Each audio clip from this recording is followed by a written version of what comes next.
Have you ever felt like you're just barely scratching the surface when it comes to really understanding your well-being? You know, like there's got to be a simpler, more fundamental way to approach it all. Yeah, totally.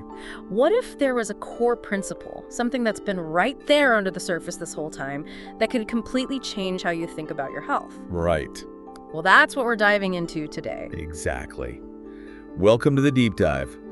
We're all about cutting through the clutter and giving you the key insights you need. And in this deep dive, we're zeroing in on a game changer, Chapter 13. Oh, Chapter 13. Aptly titled, In a Nutshell. Okay, in a nutshell, it seems like it's going to be important. It really is. Think of this chapter as the concentrated essence of everything we've covered so far. Like a cheat sheet to well-being. Kinda, yeah.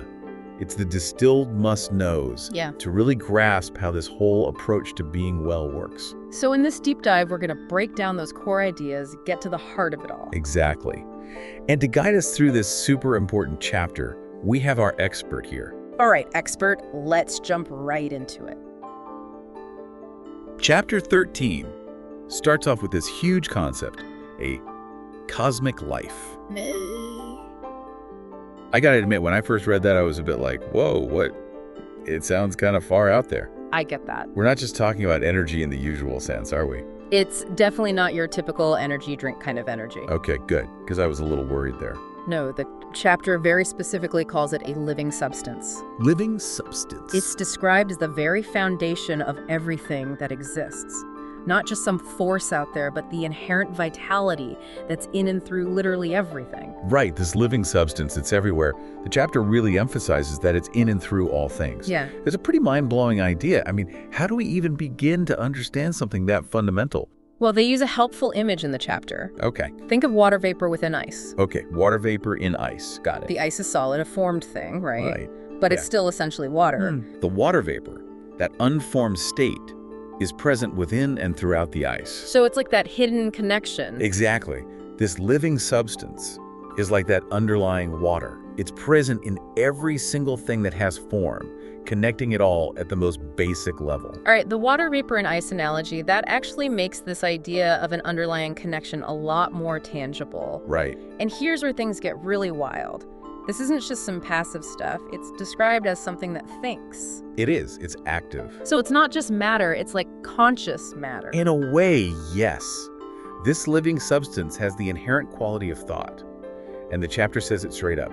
It thinks, and it assumes the form of that which it thinks about. Whoa, hold on. It can think and then become what it thinks about. It's like a blueprint, like this creative principle at the heart of existence. So thinking of a form brings that form into being, and thinking about motion sets things in motion. It's like the universe is being constantly created and shaped by this underlying consciousness. That's the idea. That's a lot to take in.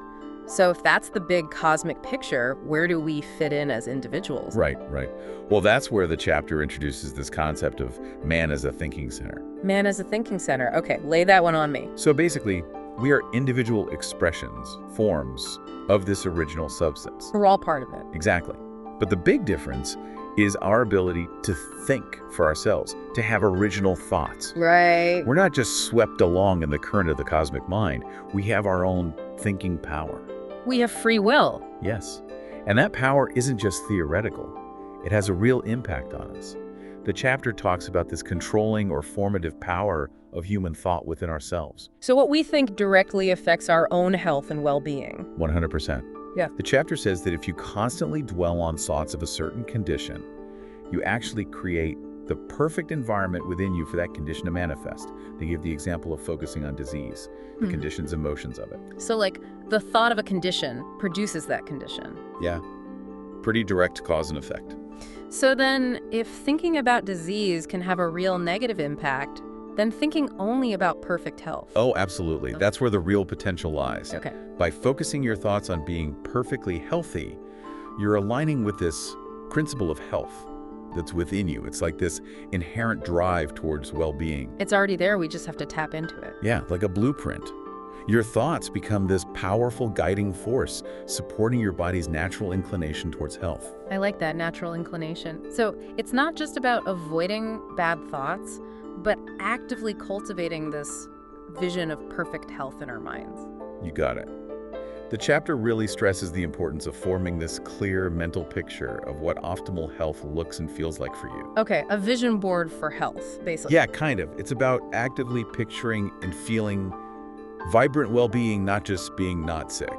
I like that. So this isn't a one-time thing, right? We have to hold this vision consistently. Exactly. And not just for ourselves, but for everything around us. So I can't just wish for myself to be healthy and everyone else can get sick. It's about aligning your thoughts with the well-being of everything.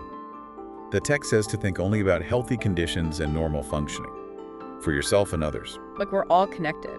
Okay, so we're actively guarding our mental space, preventing those worries and images of sickness from creeping in. Right. It takes real mental discipline to keep those thoughts at bay. I can imagine. All right, so thinking healthy thoughts is a good first step, but it's not the whole picture. Chapter 13 then gets into how our actions play a crucial role, what it calls our voluntary actions. You got it. It's about aligning your actions with your thoughts. The chapter says to perform the voluntary acts of life in a way that supports your commitment to being well. Voluntary acts of life, what does that even mean? So there's this essential link between your thoughts and your behaviors. Okay. And these voluntary functions they're talking about are eating, drinking, breathing, and sleeping. So like the basic things we do every day.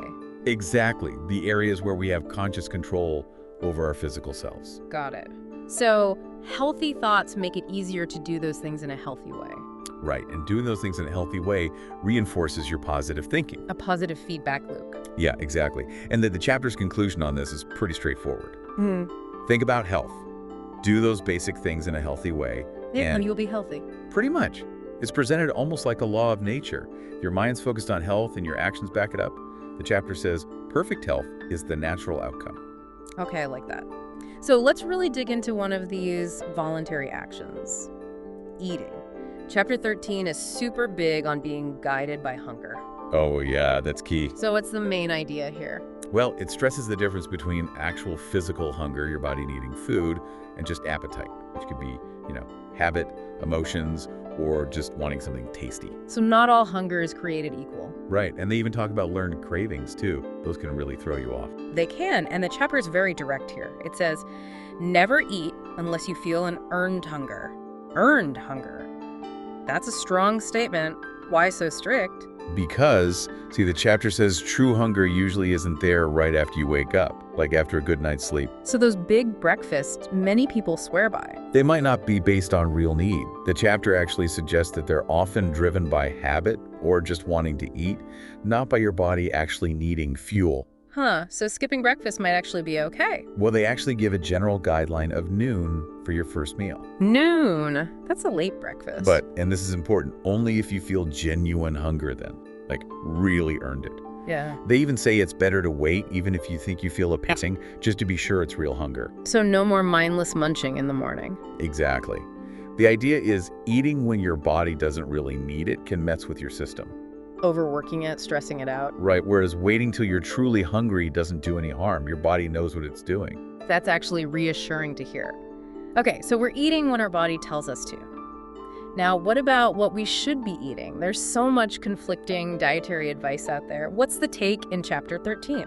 So, the chapter has a very direct and simple approach to this. Trust the intelligence that dictates the staple products of a region. It's all about eating what's naturally available where you live.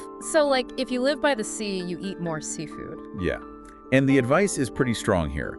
Have faith in God and ignore food science of every kind. That's a pretty bold statement. Are they saying to completely disregard modern nutrition? Well, they seem to be prioritizing this innate wisdom, the natural order of things, over what they see as the ever-changing and often confusing world of nutrition science. Okay, so no need to stress about the perfect diet. Just eat what's natural and local. Exactly. Don't get caught up in the cooked versus raw debates or trying to get the exact perfect ratios of proteins, carbs, and fats. Just eat real food. Yes. They talk about plain solids. Like if you're not hungry enough to enjoy simple, unprocessed foods, you're probably not truly hungry at all. It's like a reset button for your taste buds. And they even say to look at what farmers and working people traditionally ate as a guide. So no need to obsess over superfoods or anything fancy. Right, just the basics that have sustained people in your region for ages. And again, if you're not truly hungry for that kind of food, then don't eat until you are. It all comes back to that earned hunger. Okay, that makes a lot of sense. So we've covered when to eat and what to eat, How about the how? What's the chapter 13 take on the actual act of eating? Well, the chapter stresses that reason guides the how to eat, and they connect eating too quickly with being in a hurried or worried state of mind. So, like, if you're stressed, you're more likely to scarf down your food. Exactly. They're saying that your mental and emotional state directly impacts your eating habits. That makes a lot of sense. And the big physical action they emphasize is chewing, right? Really chewing your food. Absolutely. Thorough chewing is vital to prepare the food for digestion. Plus, they point out that eating slowly lets you really savor the flavors, making the whole experience much more enjoyable. It becomes more mindful. Yes, it's about being fully present while you eat. Okay, so slow down, chew thoroughly, and really appreciate the taste. Exactly. You're essentially perfecting those initial stages of digestion by doing those things. It's not just fuel, it's nourishment for your whole being. I like that. Okay, so we've covered when, what, and how to eat. Now, the million-dollar question, how much should we eat? Pressure control, right? Exactly. Well, the chapter says to listen to that same inner wisdom that tells you when to eat. So we're trusting our gut, literally. Exactly. Stop eating the moment you start to feel like your hunger is easing up. Don't eat just because it tastes good or because there's still food on your plate. Right. The chapter says that eating past the point of satisfaction is unnecessary and could even be harmful. So really tuning into those signals of fullness and stopping when we're satisfied, it seems simple but not always easy. It does take practice. But the chapter assures us that paying attention to those inner signals is the natural way to ensure we're eating the right amount. Okay, so this whole approach to eating is about simplicity, awareness, and trusting your body. Yes. Eat when you're truly hungry, chew well, stop when you're satisfied. And don't forget about the mental side of things. That inner attitude we bring to eating is crucial. Oh, absolutely. The chapter reminds us to focus on thoughts of health and normal functioning during meals. It all ties back to those thinking centers we talked about earlier. Right, what we think impacts our physical state. So while I'm eating, I should be thinking this food is nourishing me, it's supporting my health. Exactly. And that positive focus extends to conversations during meals. So no complaining about the food or arguing about whether something is healthy or not. Right. If you don't want something, just quietly pass it on or say something positive. Keeping that positive vibe going. Okay, so eat with gratitude, chew thoroughly, stop when you're full, and keep those thoughts positive. It seems straightforward enough. It is. But the chapter does stress that we need to keep at it. We're not going to be perfect every time. There'll be slip-ups. Of course. But the key is to just gently redirect yourself when you notice you're falling back into old habits. Progress over perfection. Exactly. And the chapter wraps up by connecting all of this back to the bigger picture of self-control and long-term health. So it's about more than just eating. Right.